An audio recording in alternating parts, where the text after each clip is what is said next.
Thanks a lot, Ganesh. Good evening, everybody on the call. Ganesh, how exciting it is, right? Every year we come and address the students and we get like a renewed energy when we just think that, okay, both of us who have been with this organization, yeah, for Ganesh, it's been, he came in and I used to look up to him, then he went out and came back. But I've been here for 25 years almost. And I still remember the day I joined Cognizant and I was thinking, when will I complete 1 year and all that. And today I'm like, almost 25 years here. It's so exciting to be a part of this organization every day. That's what I feel. And the passion that each of us carry on when we work every day is like totally infectious. That's what I would say. With that, moving to the next segment. Just a quick recap to all of you on the call. You would have heard me talk about these 4 categories in which we are hiring. GenC Next, which is put in green, is done. A test is done. The interviews are happening. Actually, we are having a lot of selects, very good talent coming in through GenC Next at a 6.75 lakh. The other 3 is what we are going to talk about: GenC Elevate, and GenC Pro. So what's going to be the process for GenC Elevate and GenC? I'll start with Elevate. Like Ganesh said, we are continuously innovating to see how can we give the best opportunity to all of you, so that whatever you have learned, whatever skills you have developed, you're utilizing that from the day when you join Cognizant or even during internship. So GenC Elevate is an attempt towards that, to ensure that all of you who have been learning technology, who have built your programming fundamentals, database skills, you come and join us as kind of a entry-level trainee or a programmer analyst trainee that we call, but a notch above. So you would have to apply for GenC Elevate, and you might have one of this skill cluster, which is advanced application development, data analytics, cloud, cybersecurity, IoT, or quality engineering. And you will have a skill-based assessment as your first round, and then you will have a technical interview and a HR discussion. The salary or the compensation is going to be 4 lakhs per annum plus a 25,000 skill bonus. And the skill bonus will be based on the competency that you would have demonstrated during the assessment, during the interview, and during the training period. This is a one-time skill bonus. The registration dates are between 21st August to 30th August, and the test will be on 11th September. Coming to GenC, this is our category for students who are excited to be a part of Cognizant, but you've not really had the time to develop programming skills. We want to have you here. We have always found that engineers who come from various non-CSIT branches or circuit branches are really thriving in our organization to be the best. And you kind of catch up with all the others very fast. So we want all of you to come and take our test and join us. So this is, when you join us, you might work for a development and maintenance project or an infrastructure project or a testing project. And the kind of criteria that we are going to apply for you to get selected, you will have an aptitude test and then an interview and a HR discussion. The interview will be multiple aspects related to what you have studied. Are you having the attitude to learn more? Your learning agility, what are the projects you have done, etc. Those are what we are going to look at during the interview. The key point I want to say here is, all of you in this call, just remember that you can apply only for one category. So how do you decide which category to apply? We'll just come to that. What's going to be the selection process? It is, I would say, the most important slide from a campus placement for GenC Elevate and GenC. So who can apply for GenC Elevate? The eligibility criteria is given here. BE, BTech, MTech, MCA, MSIT students from 2022 batch. CSC, EC, you can just read it, okay? It's pretty evident here. So these are the branches that can apply for GenC Elevate. It's mandatory that you choose one basic skill. So when you go to the enrollment page, you will have to take a skill cluster, because your evaluation skill assessment will be based on what you have given there. You will be able to go and select it from the platform, but we mandate you to select one skill. And if you clear the skill assessment based on a cutoff that we have, then you will move into the technical interview, and you will have a HR discussion if you're selected in the technical interview. If you get selected here, then you will get an Elevate offer, which is the 4 lakhs per annum plus a 25,000 skill bonus. If you don't get selected for GenC Elevate, then you could get selected for GenC. You will get a GenC offer.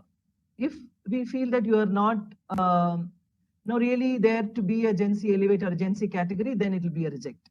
And I really hope that most of you get through in this process. GenC has been our traditional process, aptitude test, interview and a discussion, like I said, and if you get selected, you'll get a GenC offer. Otherwise, some other time we'll have you with Cognizant. Again, the point to note here is when you apply for GenC Elevate, we kind of want to ensure that you have hands-on proficiency in a programming language. And why I'm reiterating that in this call is when we had the GenC Next enrollment, we had huge number of students applying. I mean, 10x times than what we had expected. And when we looked at the data, like almost 50% of them had only theoretical knowledge on a programming language. And that really doesn't help us or you, right? It's going to be a lot of time invested with no results. So that's something I want to call out, that if you are good, you have good fundamentals in a programming language and you think that you can clear a basic technical assessment, no? Then you should apply for Elevate. I'll give you some more details on what is the Elevate test about in a minute. Some of the key other aspects for you to keep in mind. Internship. This has been one of our flagship program, I would say, internship at scale. Now from 2,500 interns in 2019 to 5,500 in 2020 and 13,000 interns in 2021. And for the 2022 batch of students, we want to give 20,000 students the internship opportunity. But we are going to be a bit critical about the timelines. So GenC Elevate will be minimum 3 months to maximum 6 months. We are giving 6 months timelines for some of the categories or some of the tracks, because like for a full stack engineer or for some of the tracks, it's like 5 months training. So you might have an extended internship, but it's going to be minimum 3 months because most of you are going to be partially skill ready. So you might not need a 4 months internship. Internship will be between December and June. In the case of GenC, it will be minimum 4 months to 6 months internship time, again during the same duration. The key point to note in internship is the moment you get the results from us that you're selected for Cognizant, within 2 weeks, you need to respond to us with your interest in being an intern with us. That's kind of mandatory this time, because last time we had a lot of challenges because continuously students were writing about their interest in applying for internship. Other eligibility criteria quite evident here. It remains the same as what we have been having in the prior years. You will get a brochure from us, and that will have some additional points related to registration that you need to go through. The other mandatory documents, again, you look out for the brochure that we are going to send, which will have all these details. Coming to GenC Elevate skill-based assessment or a technical assessment, it's going to be a 100-minute test. There will be 15 multiple choice questions and 4 case studies that you need to solve. And these are the programming languages and constructs that we would be kind of testing. And just keep in mind that this is not going to be obviously a very intense test, right? But obviously we are going to evaluate you on some of these fundamentals. And there is no aptitude test, right? You're going to take this test as the key criteria for you to be selected for the interview. Again, the details will be in the brochure that we are going to send to you. If you are still not clear, you could reach out to your placement officer and we can provide you more details. These are a few set of points related to technical requirements. I'm not going to cover this, but what I want to cover before I close is on zero tolerance policy for malpractice. This is something in the pandemic world and even in the GenC Next test that just happened a week back, not even a week back, something that is really disturbing all of us. All of you who are listening to this session, I want you to keep in mind that when you are writing a test for an organization, you are actually kind of making an entry to a corporate world. And like Ganesh said, our integrity and ethics is like a hygiene. It's a Boolean, right? It's a 0 or 1. There are no two ways about it. So when we look at all your test data, we have a artificial AI algorithm that runs through the entire assessment, and we've seen multiple kinds of malpractice that's happening. I want to request to all of you that don't engage in any one of that. We are tracking all of that. Whatever you do, we are only looking at, okay, is a third phase coming? Are you just walking out and coming in? Is there somebody who's sitting opposite or next? Are you kind of taking photographs? Even in the test that we had on Saturday, I would say that there were so many students who were taking pictures, and you can see the mobile and they're taking pictures. And we know the colleges where they're coming from. We have all the data. And the intention is not to now take it and then talk about it, right? But why do you even start on that note? Because if you are really capable, you can join Cognizant. We have enough opportunities for all of you. So that's the key thing I want to say, that don't engage in any malpractice. If you're doing a coding test, don't engage in any plagiarism, or we know what all things you do, but then that's not a right way to start on your career. So that's the last part I want to leave with.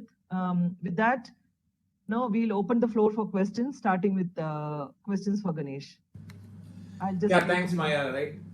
So the first question: what are the essential coding programming languages which a candidate must learn in order to land a job in Cognizant? First, for GenC Elevate, the programming skill is very, very important. And even otherwise, I'm sure every academia that you are associated with has a focus on a set of programming languages and associated database and middleware technologies. But my recommendation is there is nothing one better than the other. There are a lot of technologies which started right from the mainframe world to AS400 to .com world, and now with all the AML, there is need for everything. But one advice I would say is whatever you learn it in depth and be a full stack engineer in that way, right? For example, if you are learning a programming language, for example, Java, obviously that needs to fetch data from a database, understand the database skills. That needs to send data through a pipe to some other application, then learn the middleware technologies and user interface. It's very, very vital. Start learning that as a journey and become a full stack developer. That's vital. But to start with, whatever you are learning, learn that programming language, in depth, and you'll be able to really work well. Like Maya said, these, kind of use cases, if you are really skilled, you wouldn't take much time to crack it. You don't have to, get into any of the practices that Maya spoke, right? Because you are really passionate and you don't want to, give a wrong message to your parents. You are skilled, just be confident, you can come and crack it. So that way, there is no rating in the industry to say .NET is better than Java or this thing. Even mainframe, 4 years back, people thought it's going to die. Today, one of the hottest skill is mainframe skill, because many of the legacy applications which are in mainframe, now it's getting transformed to cloud, and some are getting transformed to digital technologies. So technologies evolve, but what is important is depth. Maya, over to you for the second one.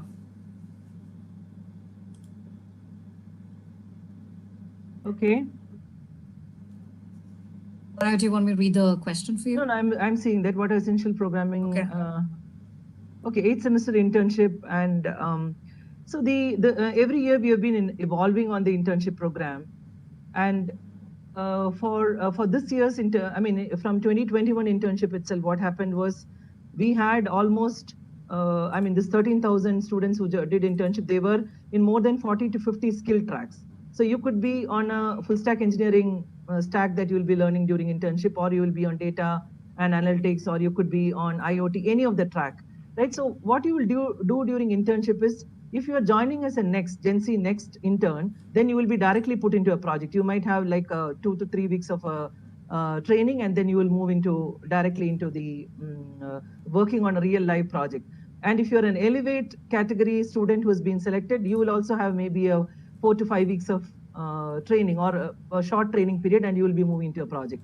If you are a GenC intern, then you will have a full internship, which means like almost 4 months, that we said as a minimum internship time. You will be going through a complete training program, and you will not be working on a real-time live project situation, right? You will be trained. You will be working on some internal projects, in the sense projects which are business projects, but which are done through as a part of the training program.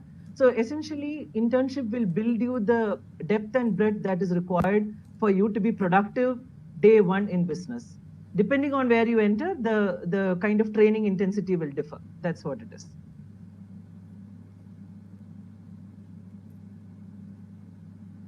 Maya, third is for you.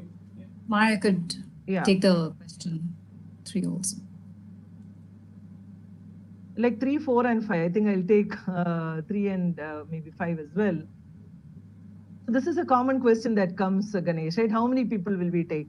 And my answer always is, how many of our candidates are ready for Cognizant, right? If you clear our test and if you are selected, we'll have opportunity for all. So I want to give you the 2021 numbers, right? We offered 30,000 2021 graduates, 30,000. And we are still doing off-campus for 2021 graduates. We just had the off-campus 2 months back, and we had 95,000 students again apply. So that shows the kind of eagerness 2021 graduates had to join Cognizant. And from there, we selected another 10 to 12,000. So whoever is ready for Cognizant, whoever is able to crack our test and clear the interview, we have an opportunity for you. That's what I would say. The other question on when you join as a Next Pro Elevate, will Cognizant provide an opportunity to grow post joining Cognizant? I think Ganesh touched upon that, the digital honors program that we mentioned. I just want to show a slide while I talk about it, because it's a very important aspect that students have been bringing up to us, or our GenCs have been bringing up to us. So as you see in the slide, it's visible, I hope.